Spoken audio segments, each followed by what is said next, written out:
कुछ पता नहीं चलेगा।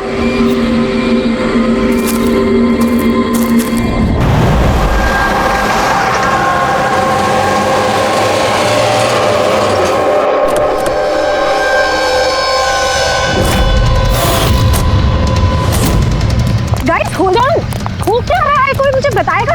You guys don't understand. You know ना सिचुएशन क्या चल रही है। पापा और भाई दोनों फोन नहीं उठा रहे। पापा, रे, प्लीज दरवाजा खोलो। करण देखो ना, कोई दरवाजा ही नहीं खोल रहा है। पापा, मिथुन काका,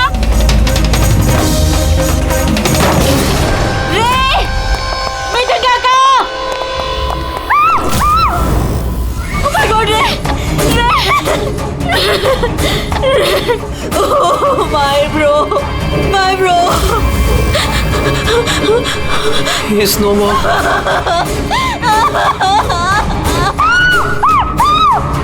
मिथुन काका, मिथुन काका, मिथुन काका, मिथुन काका। बेहोश। पापा, पापा, पापा, पापा, पापा।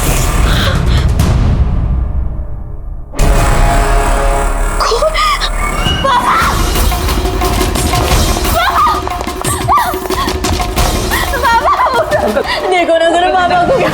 शीतल अंकल, शीतल प्लीज प्लीज जल्दी डॉक्टर को बुलाओ करो। काम करने जा।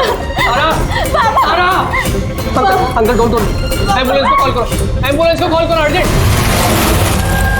शीतल, जब तुम वहाँ खंडाला में थी तब ये सब हुआ? हाँ जी सर, एक्चुअली वहाँ हमारी प्रॉपर्टी को लेके कुछ प्रॉब्लम्स चल रही थी, इसीलिए मैं और करण वहाँ गए थे। करण? Ji, he is my lawyer. अच्छा। सर वो लैंड शीतल के नाम पे थी, इसलिए उसे वहाँ होना ही था। यस सर, बहुत इंपॉर्टेंट मीटिंग थी। हाँ she is Tara, my assistant. हाँ तो शीतल, जब तुम खंडाला में जा रही थी तब घर पर सिर्फ तुम्हारे पिताजी कल्याण जी और तुम्हारा भाई रे और ये मिथुन था, है ना? हाँ सर, एक्चुअली करीब 8 साल पहले एक एक्सीडेंट हुआ था जिसमें पापा की आईसाइट चली गई।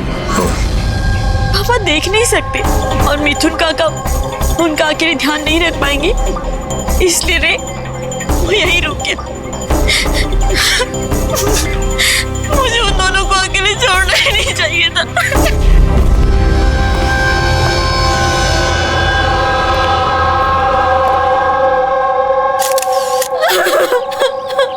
शांत हो जाओ। एक बात बताओ शीतल, अब तुम कह रही थी कि उनको अकेले छोड़कर जाना ही नहीं चाहिए था, क्यों? ऐसे क्यों लगा तुम्हें? क्या तुम्हें डर था कि उनकी दोनों की जान को खतरा है, ऐसे कुछ होगा? नहीं सर, पर इतना जरूर पता था कि रे की उसके फ्रेंड्स के साथ ना कोई बड़ी प्रॉब्लम चल रही थी। फ्रेंड्स के साथ?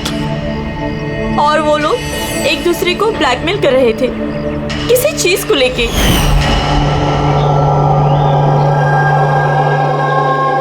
तू ऐसा हम लोग साथ कैसे कर सकता है? एक बार फिर से सोच ले रे, अगर यही तेरा फाइनल डिसीजन है तो जानता है कि क्या होगा। आई डोंट केयर, मैं तो सिर्फ सही टाइम का वेट कर रहा हूँ। पर अगर किसी को कुछ पता चल गया तो? तुम पागल हो गई हो क्या? अगर तुम ऐसे बिहेव करती रहोगी तो श्योरली किसी ना किसी को तो डाउट हो ही जाएगा। गाइस, अगर हम कंट्रोल में हैं तो वी आर सेफ। गाइस, तुम लोग अपना देख लो, मुझे ऑनेस्टली नहीं पता है कि मैं क्या करने वाला हूँ।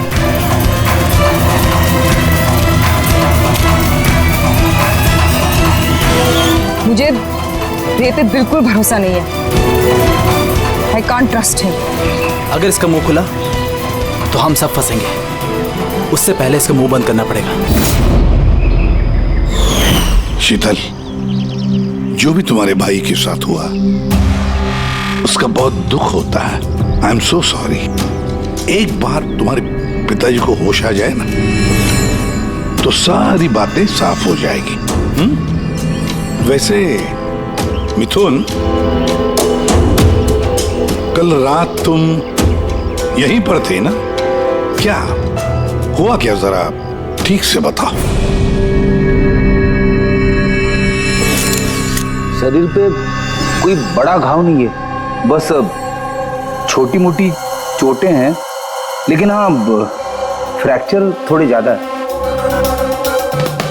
समझ में नहीं आ रहा है इसकी मौत हुई कैसे? मैं अपना काम कर रहा था, अचानक लाइट चली गई और किसी ने मेरा मुंह बंद कर दिया। मैं बेहोश हो गया साहब। जब आँख खुली तो आप सामने थे। बाकी को कुछ याद नहीं आ रहा सर। ठीक है, रो मत। सर, हाँ, सर मौत की वजह तो पोस्टमार्टम के बाद ही पता चलेगी। कुछ समझ में नहीं आ रहा है सर। जिसने भी खून किया है सोच समझ के किया है, बड़ा ही चालाक है खूनी। एक काम करते हैं, इस घर को फिर से अच्छी तरह से चेक करते हैं।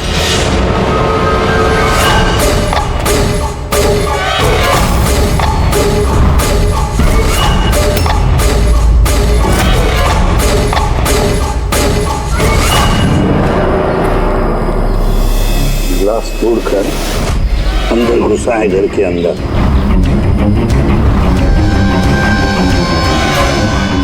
ये देखो, खून लगा है उसका अंदर घुसते वक्त या भाग जाते वक्त।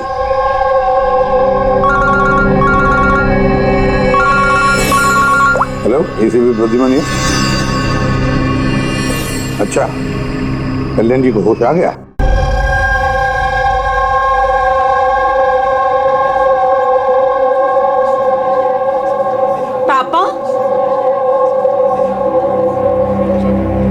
कल्याण जी, मैं सीआईडी से एसीपी प्रद्युमन।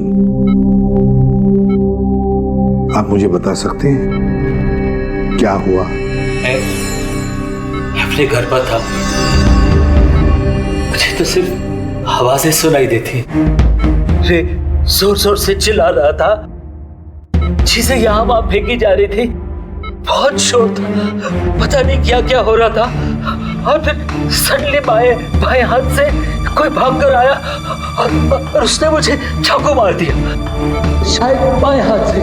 और इससे पहले कि मैं रे को कुछ रे ठीक है, रे ठीक तो है? शीतल, शीतल, शीतल तुम कुछ बोल क्यों नहीं रही?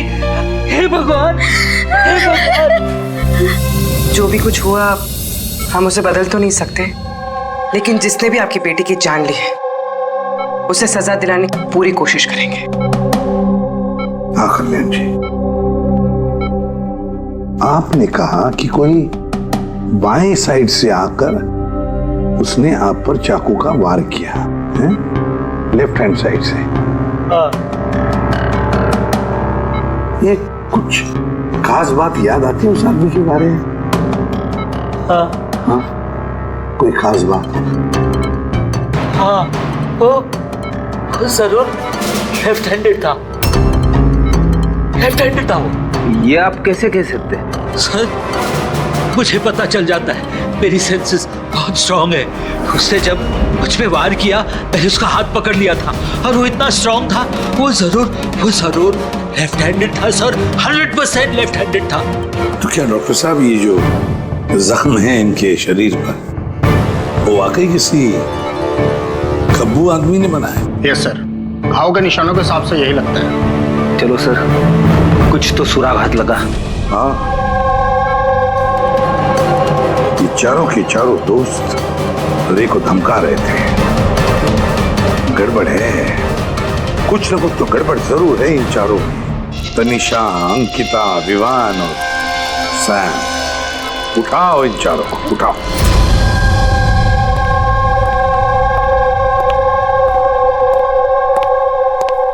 नमस्ते सर। आप? मैं सैम का फादर हूँ। पिछले 2 हफ्तों से सैम से मेरी कोई बातचीत नहीं हुई। अब मैं आपको कैसे बताऊं कि वो कहाँ पर है? मैंने उसको कई बार फोन किया, लेकिन उसका फोन ही नहीं लग रहा। मैं तनिषा की माँ। अब उससे फोन करके मैं क्या पूछूं? कि तनिषा ने खुद मुझे कहा था कि वो अपनी हॉलीडे एक्सटेंड कर रही है, कुछ दिन वो फ्रांस में रहना चाहती है। और मैं अंकिता का भाई हूँ, जस्ट फॉर नेम सेक।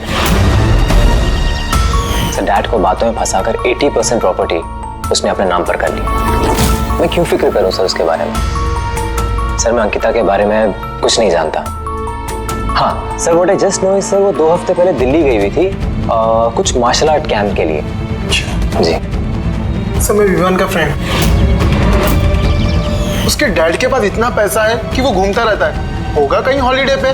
मतलब ये चारों पिछले 2 हफ्तों से शहर से बाहर है और आप में से कोई भी उनके टच में नहीं है।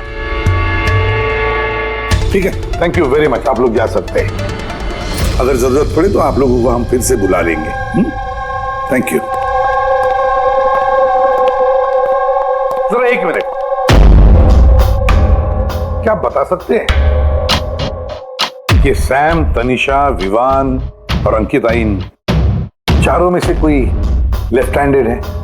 कब्बू है? हाँ सर, मेरा बेटा सैम लेफ्टी है। अच्छा, क्यों सर? नहीं नहीं, ऐसे ही ऐसे। हाँ, अब लोग जा सकते हैं। Thank you.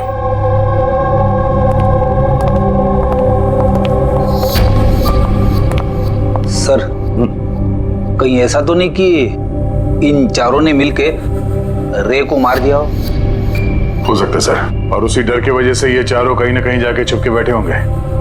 सर ये चारों की लोकेशन का पता चल गया। सर कल रात सैम, तनिषा, अंकिता और विवान इन चारों की मोबाइल लोकेशंस शीतल के घर के 3 किलोमीटर के रेडियस में थी। सैम, तनिषा, अंकिता, विवान, रे, उन पांचों में कोई एक राज छुपा हुआ है। कोई ऐसा राज जो वो पांचों किसी को बताना नहीं चाहते थे। वो राज अपने पास ही रखना चाहते थे। हो सकता है ये रे कमजोर पड़ गया हो, बस तो राज किसी को पता ना चले। रे किसी को ना बताए, इसलिए रे को खत्म कर दिया। ये पता करना होगा सर कि वो कौन सा राज था जिसकी वजह से रे की जान चली गई। सर एक बात समझ में नहीं आ रही है, ये चारों फरार क्यों हो गए? इन्हें तो खून करते हुए किसी ने देखा ही नहीं। एग्जैक्टली, लाइट चली गई थी सर, और वो कल्याण जी देख नहीं सकते थे और नौकर मिथुन बेहोश पड़ा था, तो वहां से भागकर कोई शक अपने ऊपर ओढ़ के क्यों लेगा? सर पता नहीं क्यों ऐसा लगता है कुछ मिसिंग है। तो ट्रेस करना शुरू करते हैं सर। अगर ये शहर से बाहर गए हैं तो किसी railway station, airport, bus station, hotel पे तो गए होंगे, तो उनके क्रेडिट कार्ड और डेबिट कार्ड के डिटेल्स निकलवाते हैं। कहीं से भी हो, जहां से भी हो, इन चारों के लोकेशन के बारे में हमें इंफॉर्मेशन चाहिए, जल्द से जल्द। हाँ बोल सारुण, क्या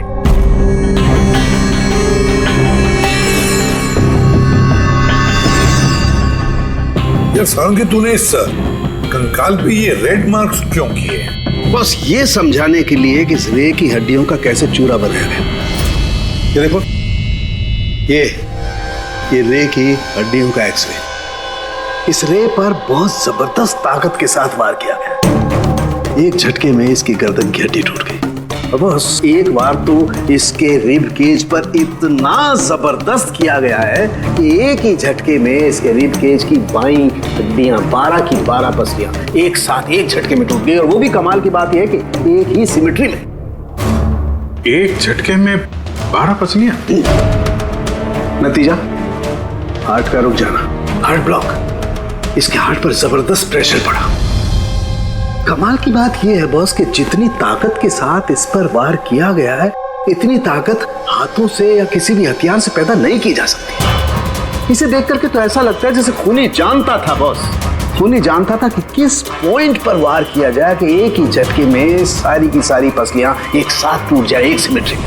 हाथों से कोई इतना फोर्स तो पैदा नहीं कर सकता।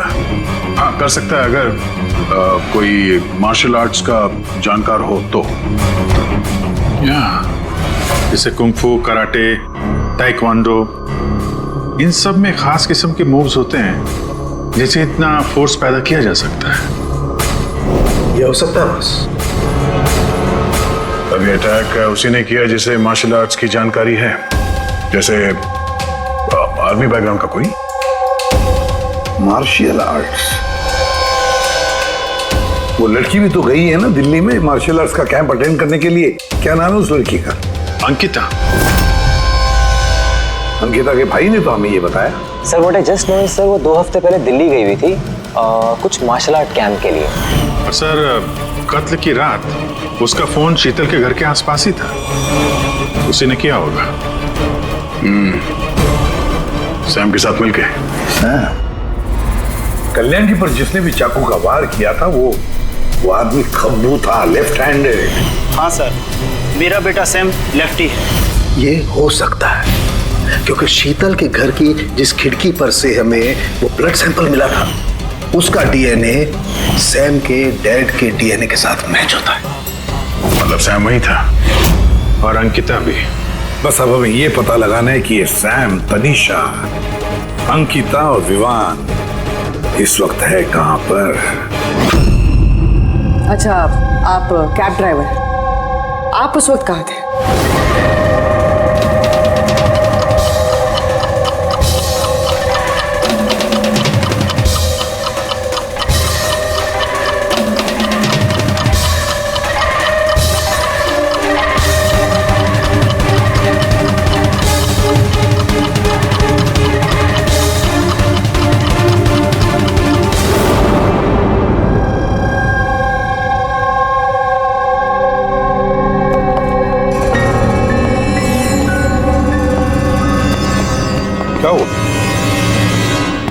सर, सैम एक टूरिस्ट टैक्सी लेकर पूना चला गया। टैक्सी ने जहाँ उसे ड्रॉप किया उसका एड्रेस थोड़ी देर में मिल जाएगा। सर पिछले 24 घंटे में ये तनीषा ने पंचगनी में अपना एटीएम कार्ड 3 बार यूज किया सर। ये अंकिता तो बड़ी अजीब है। दिसंबर 2017 में इसने बोरिवली के ज्वाला डी मार्केट से 5 सिम कार्ड खरीदे थे।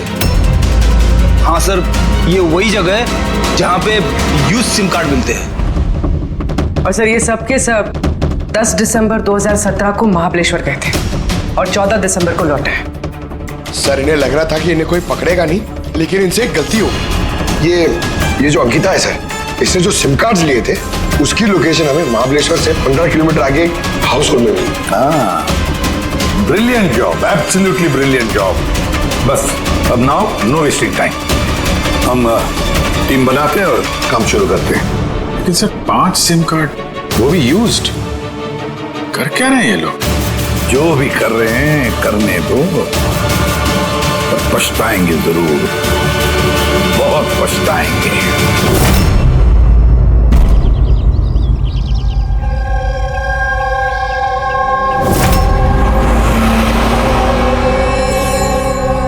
किसका फोन है?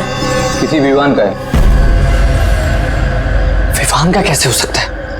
तुमने ठीक से सुना ना? अब उसने विवान कहा तो विवान ही होगा, मुझे क्या पता, आप बात करो। हेलो, कौन बोल रहा है? दूर, मैंने बोला था कि आज के बाद हम कांटेक्ट में नहीं आएंगे, तो कॉल क्यों किया? और तुझे पता कैसे चल रहा कि मैं यहाँ हूँ? ओके, तो वहीं रुक, मैं आ रहा हूँ।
बीच रास्ते इसकी बॉडी मिली है सर। किसी ने दिन दहाड़े भरे मार्केट में गोली मारी। लॉन्ग डिस्टेंस शॉट था, ऑब्वियसली स्नाइपर होगा। स्नाइपर लॉन्ग डिस्टेंस से गोली चलाई, मतलब किसी को पता भी नहीं चला होगा कि गोली चली कहां से और फिर गोली चलाई किसने। Anyway, thank you very much. जी सर। सर हम लोग तनीषा तक पहुंचने ही वाले थे कि किसी ने इसे भी मार दिया। वही तो सर, ये इत्तेफाक तो नहीं हो सकता सर।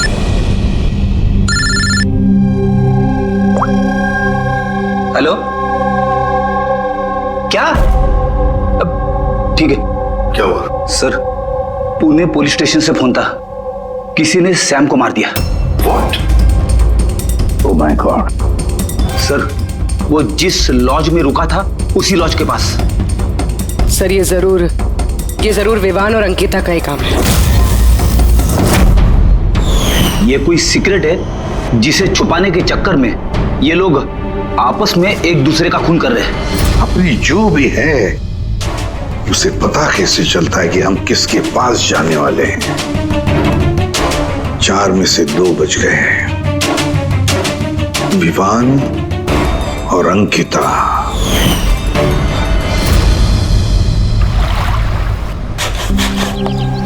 सबसे तो नहीं, मैं अंकिता से मिला था, उससे बात हुई थी मेरी। अंकिता से? जी। यही थी वो? हाँ, ये वही लड़की है जिसने मुझे पेमेंट दिया था, 2 दिन के 20,000 रुपए। 2 दिन के 20,000 वो मान गए? ऐसी क्या इमरजेंसी थी? अच्छा, उन 2 दिनों में आपने उनसे या उनके ग्रुप के बाकी लोगों से मिले थे?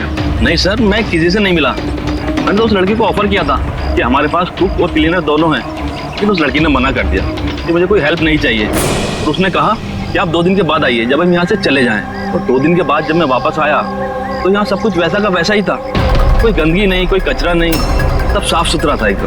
अच्छा, उसके बाद आपने ये जगह किसी और को दी? नहीं सर, हमें जगह का रिनोवेशन कराना था, इसके लिए हमने जगह बंद कर दी थी। आपके क्लीनर को जरा बुलाइए, उससे कुछ बातचीत करना चाहते हैं। मैं भेजता हूँ। बिना क्लीनर और बिना कुक के 2 दिन यहाँ पे रहे, कुछ ना कुछ तो खिचड़ी पकी रही थी यहाँ पे। कॉटेज की सफाई तुम ही करते हो? जी सर। चलो।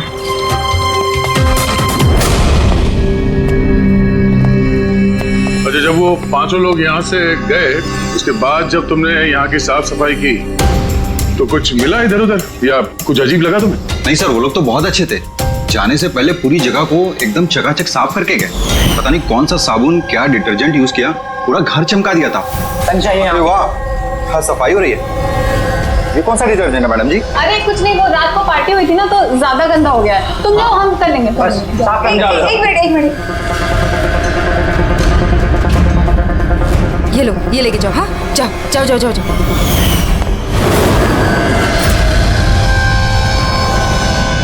बहुत महंगी है सर, मैंने तो पहनी नहीं कभी, वरना लोग कहते चोरी की। महंगी तो है, पर फिलहाल ये महंगी घड़ी हमारे पास रहेगी। जी सर। आइए, आप लोग आइए।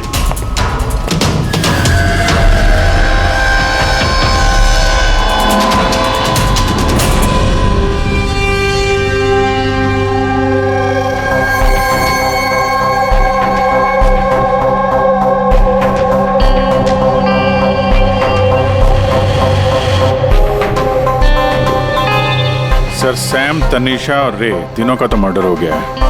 अब बचे विवान और अंकिता। खूनी इन दोनों में से ही कोई हो सकता है। ये विवान ही होगा, उसी ने सैम को फोन करके लॉज के बाहर बुलाया था। तो जो भी हो, उसे पता कैसे चलता है कि हम कहाँ जाने वाले हैं? और जब भी हम वहां पहुंचते हैं तो उससे पहले ही वो वहां पहुंचकर फोन करके निकल जाता है। सैम किस लॉज में ठहरा है और तनीषा रोड पर कहाँ मिलेगी, ये सारी इन्फॉर्मेशन तो हमारे पास थी ना। उन तक कैसे पहुंची? सर, शायद वो लोग एक दूसरे के कांटेक्ट में हो। नहीं पूर्वी, बिल्कुल नहीं, क्योंकि लॉज के मालिक ने बताया कि सैम को जब विवान का फोन आया तो सैम को झटका लग गया। मैंने बोला था कि आज के बाद हम कांटेक्ट में नहीं आएंगे। कॉल क्यों किया? बॉस, क्राइम सीन पर ये जो शोपीस मिला है, इस पर ऑक्सीजन प्रोड्यूसिंग डिटर्जेंट मिला है। इसे ऑक्सीजन प्रोड्यूसिंग डिटर्जेंट से साफ किया गया है। ये क्या है? रेडी एक ऐसा डिटर्जेंट होता है जिससे सारे के सारे एविडेंस एकदम साफ किए जा सकते हैं, खून के निशान तक। हमें कोई डीएनए नहीं मिल सकता। मतलब सर ये हॉलिडे होम में खून हुआ था? एग्जैक्टली। और हाँ, ये घड़ी, इस पर अलग अलग लोगों की उंगलियों के निशान तो हैं ही, साथ ही इस पे मुझे किसी का डीएनए भी मिला है। तो शायद रे इसी खून का पर्दाफाश करने वाला होगा। पूर्व एक काम करो, ब्यूरो में जाओ, खून की रिपोर्ट्स चेक करो, मिसिंग पर्संस की रिपोर्ट्स चेक करो, देखो किसी भी रिपोर्ट में इस घड़ी का जिक्र किया है क्या। यार इन 5 में से बचे हैं 2, विवान और अंकिता। अगर खूनी विवान या अंकिता को कांटेक्ट करना चाहे तो फिर वो जो 5 यूज्ड सिम कार्ड्स है ना, वो इनके पास होंगे। उन्हीं में से किसी नंबर पर वो फोन करेगा, है ना?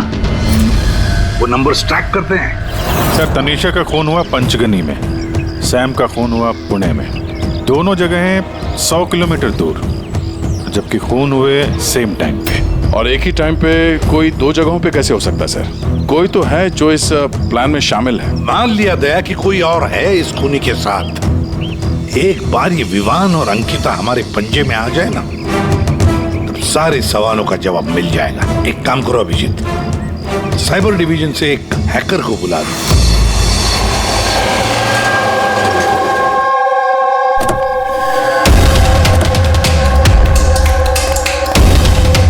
इसमें पूरे पैसे है ना?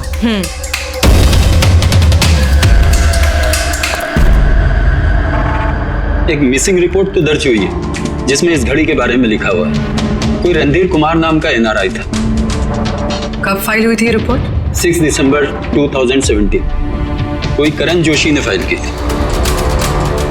जी ये देखिए।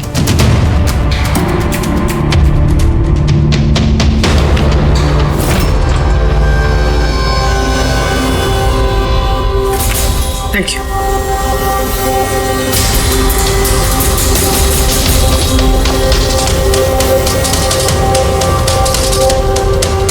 कहीं उन लोगों ने इस रणधीर को तो नहीं मार डाला?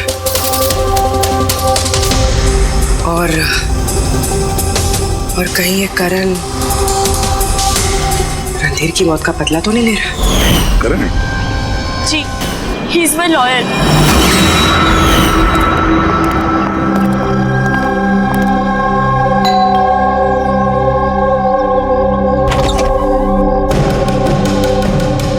Good to see you. I hope इसमें पैसे पूरे हो गए। हाँ पूरे पैसे हैं। आओ अंदर। देखो हम लोग जहां भी जाते हैं उससे पहले खूनी को कैसे पता चल जाता है? मे बी आप लोगों की लोकेशन कोई ट्रैक कर रहा था। You mean GPS tracker? जी। Cell phone? Yes sir. एक काम करो, पर हमारे सेल फोन चेक करो।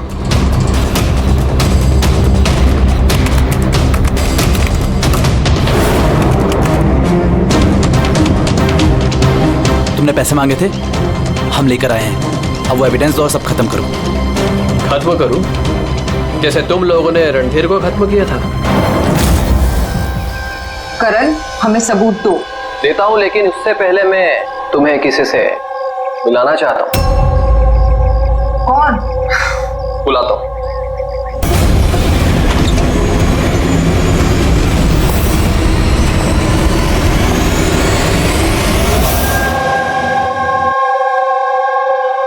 सर देखिए, आप लोगों के फोन हैक्ड हैं। व्हाट? हैक्ड? पर कैसे? आपके फोन में हिडन स्पाईवेयर है जिससे आपके सारे ईमेल्स, कॉल, मैसेजेस, सब चीजों को ट्रैक किया जा रहा था। लेकिन हमारे फोन हैक कौन कर सकता है और कब किए होंगे? फोन तो ज्यादातर हमारे साथ ही रहते हैं। एक minute Abhijit, I see you. हमारे फोन्स को उसी वक्त उसने हैक किया है। और अभिजीत सर, दया सर, आप दोनों के फोन को शायद उसने एसीपी सर के फोन से हैक कर दिया होगा।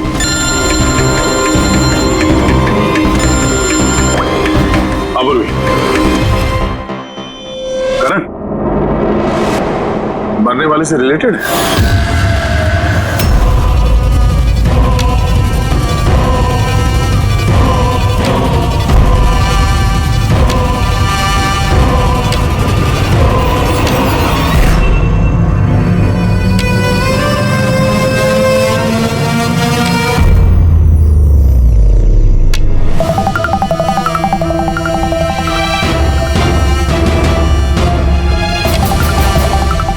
जो सजा रणधीर तुम लोगों को देने वाला था, अब हम तुम्हें देंगे।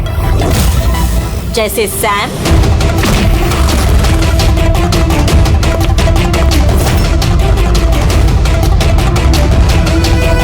तनीषा और रे को दी।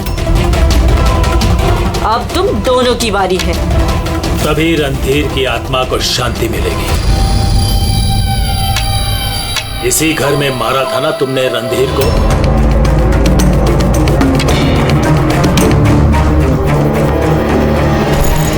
करण,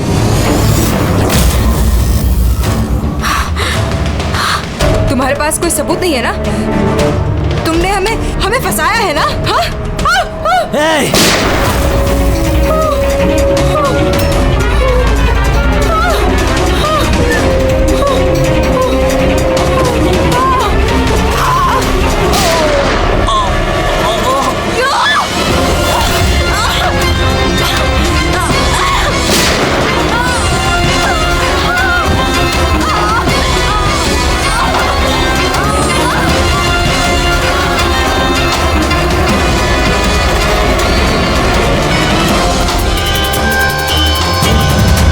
तुम्हें क्या मालूम?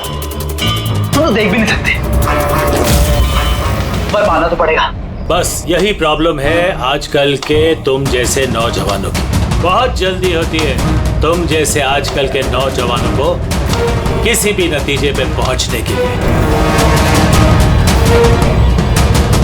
ये पकड़ो। कौन कहता है कि तुम्हें देखने के लिए मुझे नजरों की जरूरत है?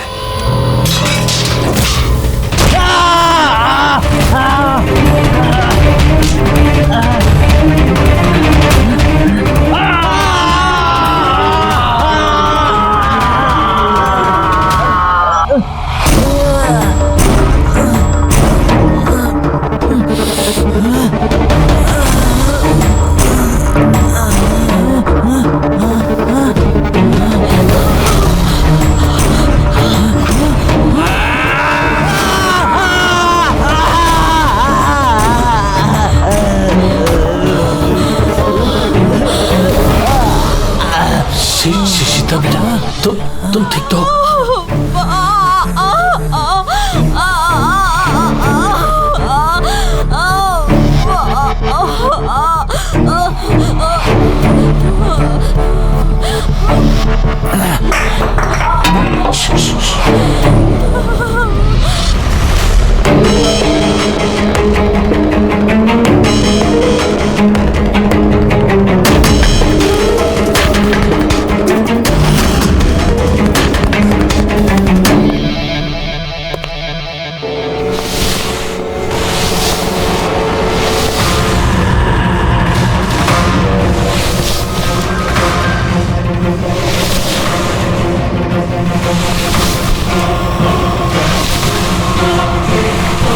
बरसों से मैं स्पेशल फोर्सेस में था।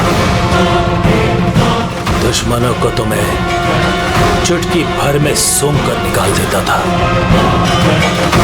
फिर तुम तो बच्चे हो।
छोड़ो उसको। मैं तो अंधा हूं ऑफिसर, लेकिन आप देखकर बताइए कि मैंने उसका सारा शरीर बेकार कर दिया है या नहीं, या तुम एक और।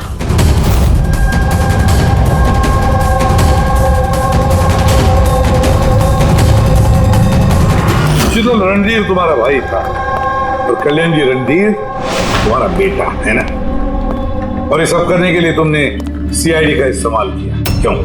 सही समझा आपने। रणधीर शीतल का भाई था और मेरा बेटा।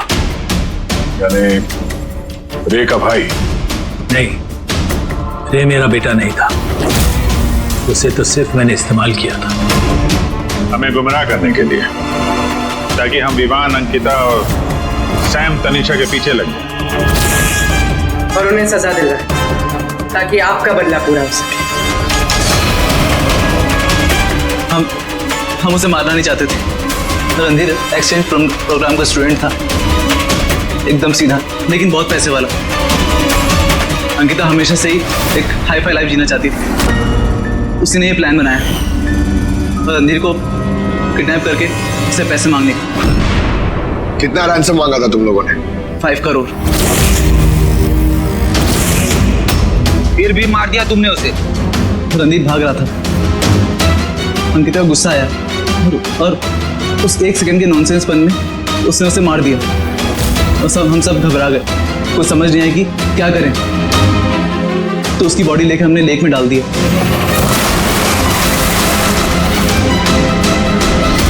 रे को ये बात हजम नहीं हुई है, और यहीं पर तुम्हारा प्लान गड़बड़ हो गया। सर, वो रणधीर की इंडिया में सारी रिस्पॉन्सिबिलिटी मेरी थी।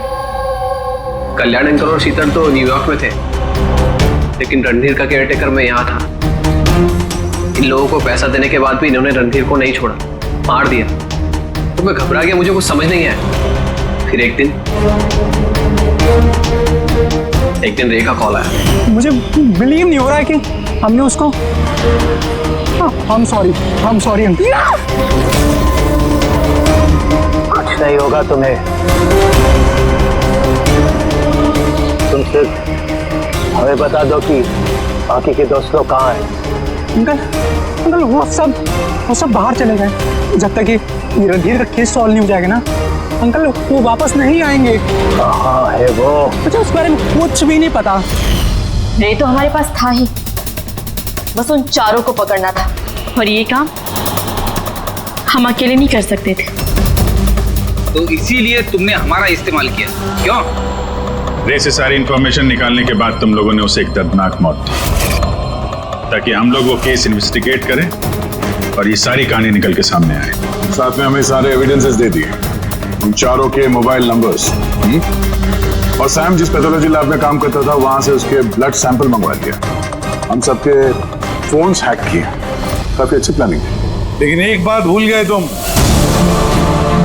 सजा देने का काम तुम्हारा नहीं, कानून का है। रणधीर की मौत का बदला तो तुमने ले लिया, लेकिन सजा अपने आप को दी है, अपने आप को।